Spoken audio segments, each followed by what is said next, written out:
I am 34 years old, and for 6 years I built something I thought was unbreakable. I was the director of client strategy at a marketing firm in Chicago, pulling in $68 million annually from 9 corporate clients who trusted me like family. My salary was $320,000 a year, and I earned every penny. On a Tuesday morning in September, I walked into a quarterly leadership review expecting the usual updates. Instead, the new CFO displayed my name and salary on an 85-inch screen in front of 21 executives and said 4 words that changed everything. This is what we call overpaid. Before I tell you how this story ends, and trust me, it ends in a way Preston never saw coming, I would love to know where you are watching from. Drop your city in the comments below. And if you have ever felt undervalued at work, hit that like button. Subscribe, because what happened next changed my entire perspective on loyalty revenge and walking away with your head held high. Now, let me take you back to how I got into that room in the first place. 6 years ago, I joined Apex Strategies as an account manager. The company had 150 employees and pulled in $145 million in annual revenue. My starting salary was $78,000, and I had 2 small clients each bringing in about $400,000 a year. Nothing glamorous. But I saw opportunity where others saw grunt work. I started my days at 6 in the morning and rarely left before 9 at night. Weekends were not sacred. I learned the names of my clients' children. I remembered their wives' birthdays. I sent handwritten notes for anniversaries and promotions. This was not brown-nosing. This was strategy. Because here is what I understood early on: clients do not buy services. They buy relationships built on trust. In my first year, I grew those 2 small accounts to $1.2 million combined. My approach was simple. I made myself indispensable. When a client called at 7 in the evening with a crisis, I answered. When they needed a campaign turned around in 48 hours, I made it happen. When they had doubts about a creative direction, I sat with them for hours until we found the right path. By year 2, the CEO, Douglas Hartman, noticed. Douglas was 58, a self-made entrepreneur who started Apex in his garage 20 years earlier. He saw something in me. He gave me 3 larger clients and a raise to $95,000. I treated those clients the same way. Personal, attentive, relentless. By year 3, I was promoted to account director with a salary of $145,000. But the real win was not the title or the money. It was the portfolio I had built. I now managed 7 clients, and every single one of them renewed their contracts early. Not because of our creative team, though they were excellent. Not because of our analytics, though the data was solid. They renewed because of me. Let me tell you about 3 of those clients, because they are central to what comes later. First, Marcus Pemberton. Marcus was the CEO of Pemberton Automotive Group, a luxury car dealership empire across the Midwest. I met him at a charity golf event. He had just fired his previous agency because they treated high-end automotive marketing like selling used sedans. Marcus was frustrated. He needed someone who understood that selling a $70,000 vehicle is not about features. It is about legacy status and emotion. I spent 3 months studying the luxury automotive industry. I read every trade publication. I visited his showrooms unannounced and talked to his sales staff. I shadowed his top salespeople to understand their pitch. Then I created a campaign called Heritage Meets Innovation. It focused on generational wealth and the pride of passing down a premium vehicle. Showroom traffic increased 43% in 6 months. Marcus started calling me his secret weapon. He introduced me to 2 other CEOs in his network. Both became clients. Marcus's account alone brought in $12 million annually. Second, Jennifer Kowalski.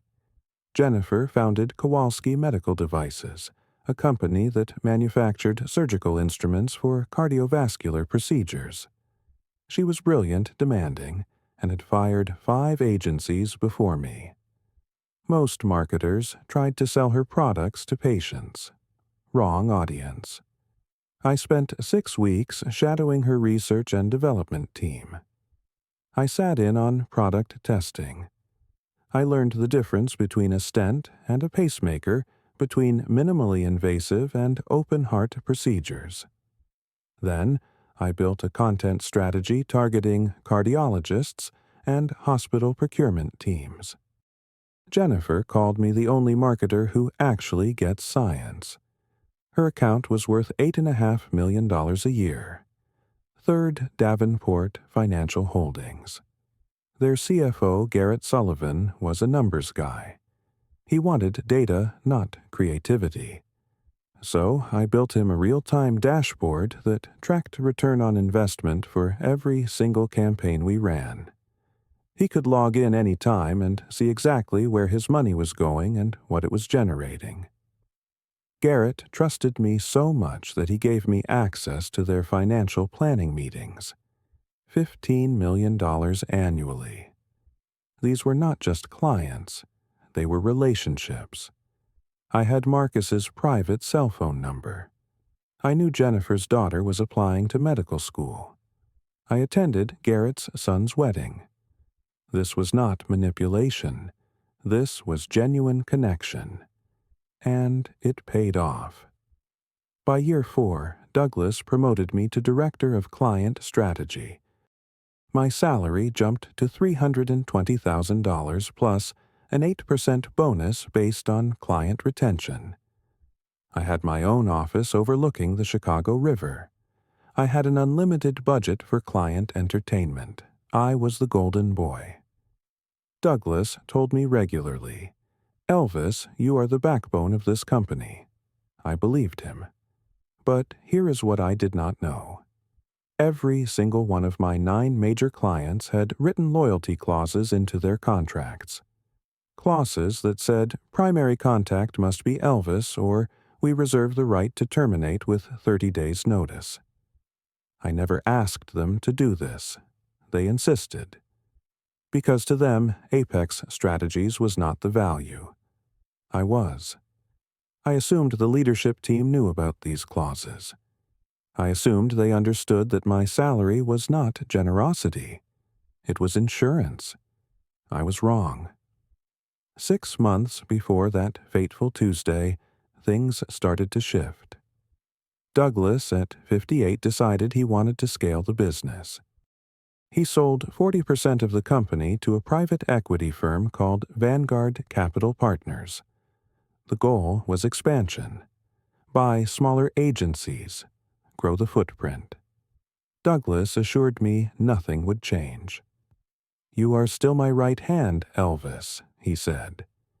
3 months later, Vanguard installed their guy, Preston Whitmore, 42 years old, former Goldman Sachs, Stanford MBA, 0 marketing experience. Preston's job was singular maximize profit margins, cut costs, drive efficiency. I should have seen the warning signs. Preston started auditing my expense reports. Why did I need $40,000 a year for client dinners? Why did I fly first class to meet clients? Why did I send expensive gifts? I explained every time relationships require investment. He would nod, take notes, and say, "We will revisit this." Then he started asking human resources questions. Is $320,000 justified for this role? What do other directors make? Could we hire someone cheaper? I ignored it. I was too confident. I had 6 years of flawless performance.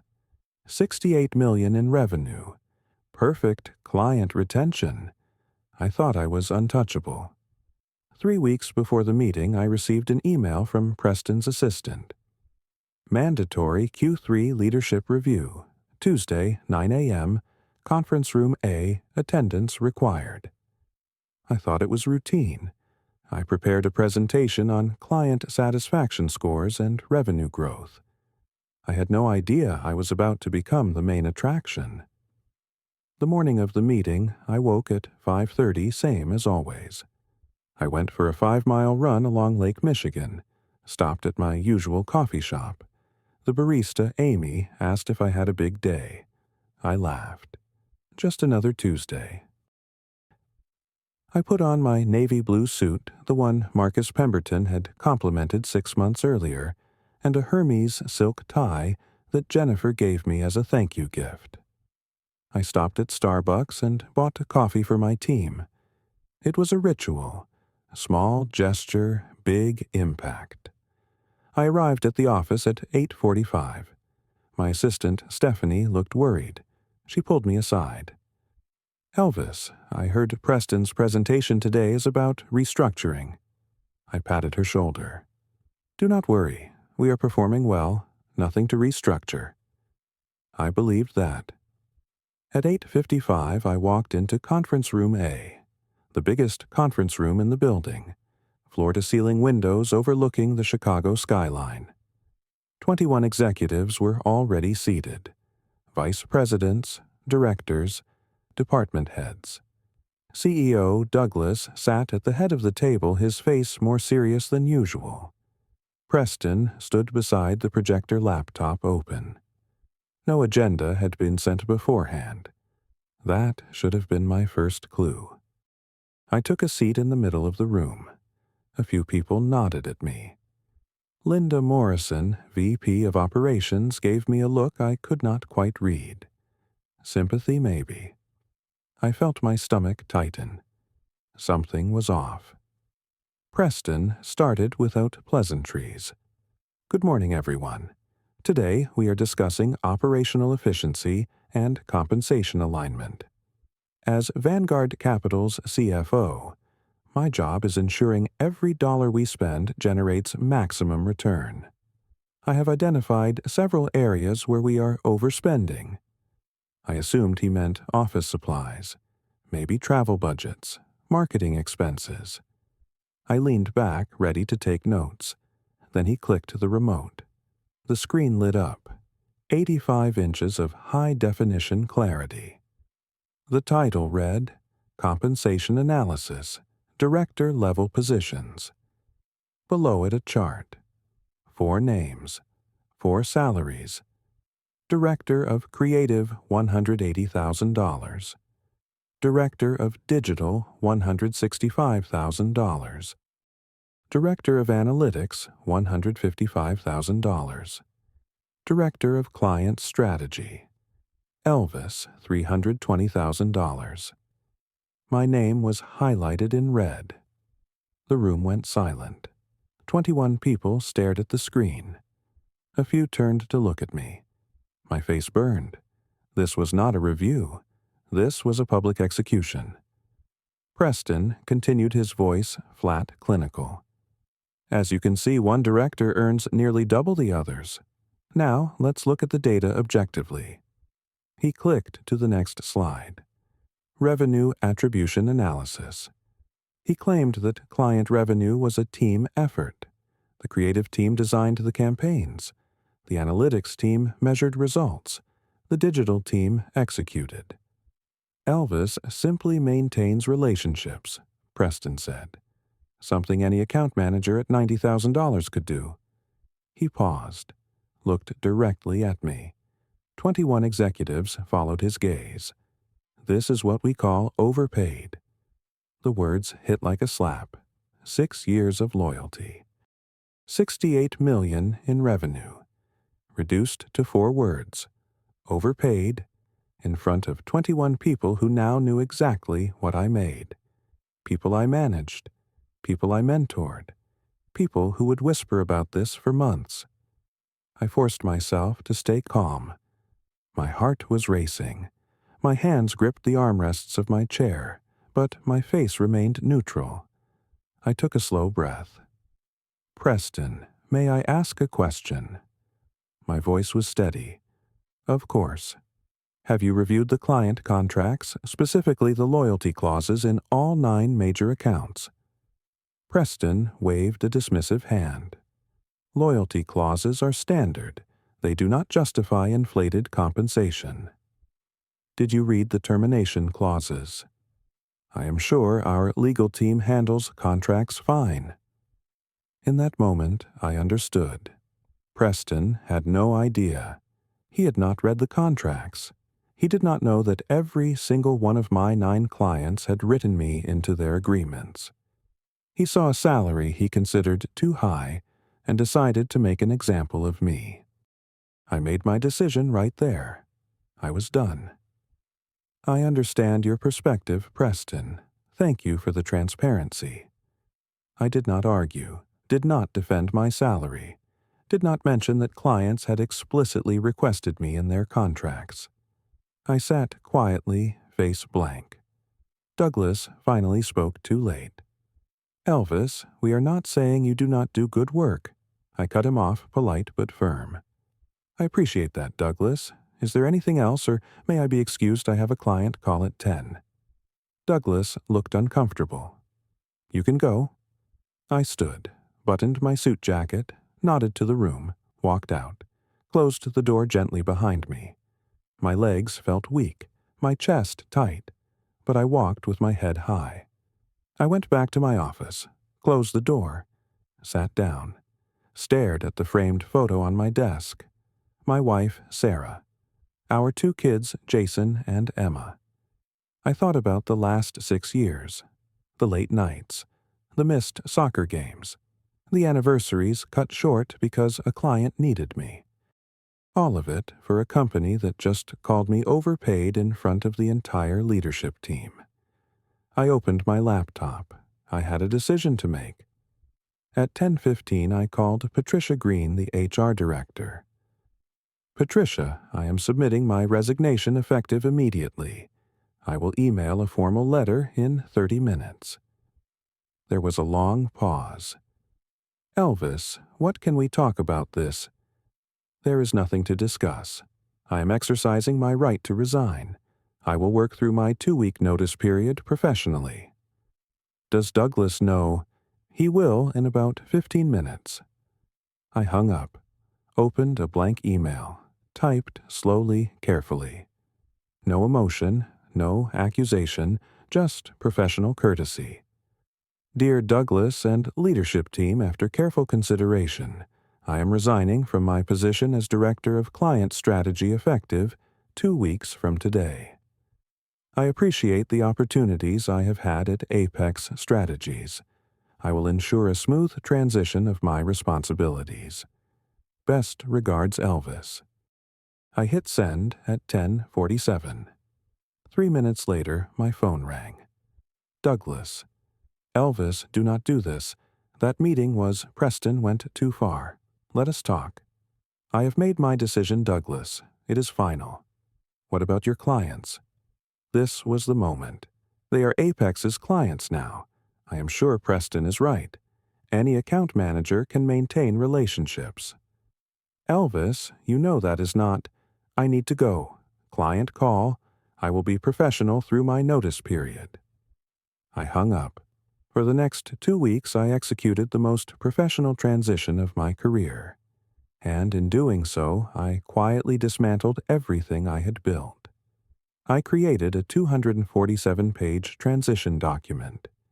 Every detail about my 9 clients, their preferences, pet peeves, communication styles, family details, birthdays, favorite restaurants. I sent it to the 3 account managers who were assigned to replace me. It was overwhelming. Nobody read it all. I scheduled formal handoff meetings. Introduced the new contacts to my clients via email. Cold corporate language. Nothing like my usual warmth. My clients noticed immediately. Marcus Pemberton called my personal cell. Elvis, what the hell happened? Company restructuring. It is fine. You are the only reason we are with Apex. You know that. Marcus, you have a contract with Apex. I am sure they will take good care of you. I did not sign a contract with Apex. I signed because of you. I appreciate that, but I need to be professional during my notice. Marcus understood. I see. We will talk after you are gone. Jennifer Kowalski emailed me. Who is this Brad Anderson you assigned to my account? He does not know the difference between a stent and a pacemaker. I replied professionally. Brad is learning. Please give him a chance. She called me. I do not have time to educate your replacement. I am terminating the contract. Jennifer, please wait until I am officially gone. Give Apex a chance. Out of respect for you, I will wait 14 days. Then I am done. Garrett Sullivan from Davenport Financial texted me. Your replacement asked me what ROI means. Is this a joke? He is new to the account. Give him time. Time is money, Elvis. We are evaluating options. By day 8, clients were calling Douglas directly. Marcus called him. What happened to Elvis? Douglas tried to smooth things over. Elvis chose to pursue other opportunities. We have great people taking over. Marcus was not buying it. Who? The kid who emailed me 3 times asking questions that were already answered in the proposal. Douglas started to panic. By day 11, Preston finally read the contracts, all of them. He saw the loyalty clauses, the termination rights. He called me. We need to discuss your departure timeline. I am finishing my 2 weeks as required. Is there a problem? Preston tried to sound friendly. Failed. Would you consider staying? We can renegotiate your compensation. I have accepted another position. I had not, but he did not need to know that. What would it take to... There is nothing to discuss, Preston. See you at the office. Day 14. Friday, my last day. I arrived at 8 in the morning, packed my personal items into a box, family photos, awards, gifts from clients. Stephanie was crying. We are going to miss you. Several employees stopped by to say goodbye. Douglas came to my office one last time. Last chance. Name your price. I looked at him, the man who sat silent while Preston humiliated me. Douglas, you sat silent while Preston called me overpaid in front of 21 people. Money does not fix that. I should have spoken up. I am sorry. I appreciate the apology, but I am done. At noon, I turned in my laptop badge and company phone, completed the exit interview, said nothing negative, walked to my car, drove away. For the first time in 6 years, I felt light. That weekend, I slept in, spent time with Sarah and the kids. My phone buzzed constantly with texts from clients. I did not respond. Not yet. Monday morning, day 15 after that meeting, 8:30 in the morning. Marcus Pemberton sent a formal termination notice to Apex Strategies. He invoked the 30-day clause in his contract. Primary contact requirement not met. Contract terminated effective immediately. $12 million in annual revenue. Gone. At 10:15, Jennifer Kowalski terminated her contract. $8.5 million. Gone. At 2 in the afternoon, Garrett Sullivan terminated. $15 million. Gone. By the end of Monday, 5 of my 9 major clients had terminated their contracts. $42 million vanished in 1 day. Tuesday morning, day 16. The remaining 4 clients sent termination notices. All 9 clients. Gone. $68 million in annual revenue. 47% of the company's total revenue. Vanished in 16 days. Preston called an emergency board meeting. Vanguard Capital Partners was furious. They threatened to pull their funding. The company went into crisis mode. Douglas called me 10 times.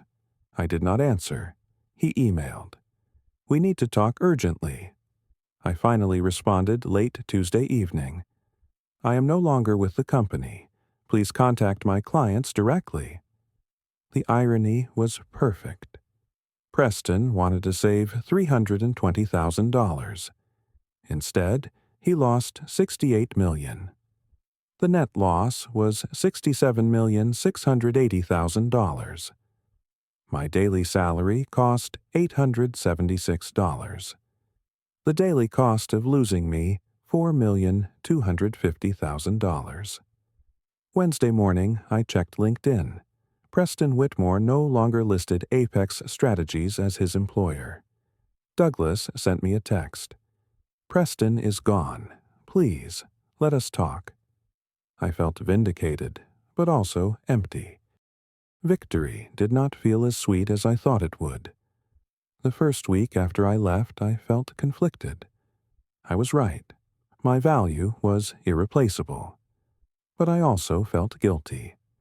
Many good people at Apex were going to lose their jobs because of what happened. I was confused about what came next. Then Sarah said something that hit hard. "You have been home for dinner every night this week. The kids barely recognize you." It was harsh, but true. For 6 years I had defined my self-worth through my job. I had sacrificed my family for a company that did not appreciate me. My former clients reached out. Marcus offered consulting work. Jennifer wanted to hire me directly. Garrett asked if I would consider joining his team full-time. I realized something. I did not need a company. The clients wanted me, not the company infrastructure. I started my own consulting firm. Client First Consulting. I worked from a home office. I signed 4 of my 9 former clients on retainer. The annual revenue was $35 million. I kept 15% as my fee, $5,250,000. I worked 30 hours a week instead of 70. I had dinner with my family every night. I attended Jason's soccer games and Emma's piano recitals. I learned that loyalty should be reciprocal. I gave Apex 6 years of unwavering dedication. They gave me public humiliation. My worth was not determined by how they treated me. It was determined by how I treated myself. As for Apex Strategies, they lost 47% of their revenue. They laid off 60 employees. Douglas sold his remaining shares back to Vanguard at a 40% loss. The company still exists, but it is much smaller. Preston Whitmore was blacklisted in the industry after the story leaked. Douglas reached out several times. I declined politely. I am no longer angry at Preston or Douglas. I am actually grateful. That humiliation freed me from golden handcuffs. If Preston had never called me overpaid, I might still be there sacrificing time with my family being undervalued. Sometimes the worst moments become the greatest gifts. Here is what I learned about revenge. I did not sabotage the company. I did not steal clients. I did not badmouth anyone. I simply removed myself. The company collapsed because it was built on a foundation they did not value. That is not revenge. That is consequence. Let me share the lessons that changed my life. First, know your value objectively. I brought in $68 million and earned $320,000. That is 4.7% of the revenue I generated. Industry standard is 10 to 15%. I was actually underpaid, not overpaid. But I never asked for a raise because I valued loyalty over compensation. Second, loyalty is a two-way street. Companies talk about being a family until the spreadsheets say otherwise. If they could replace you with any account manager, they would. Protect yourself first.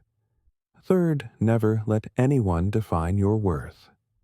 Preston's opinion was wrong, but it hurt because part of me believed it. External validation is temporary.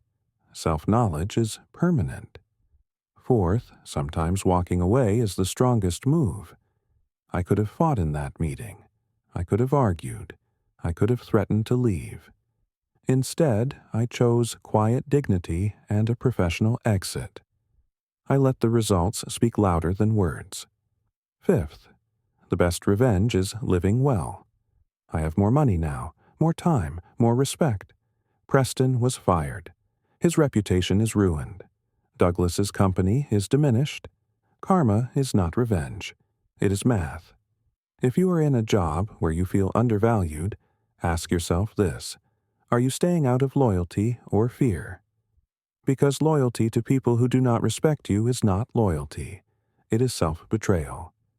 I do not regret my 6 years at Apex. I learned. I grew. I built something meaningful. But I also do not regret leaving.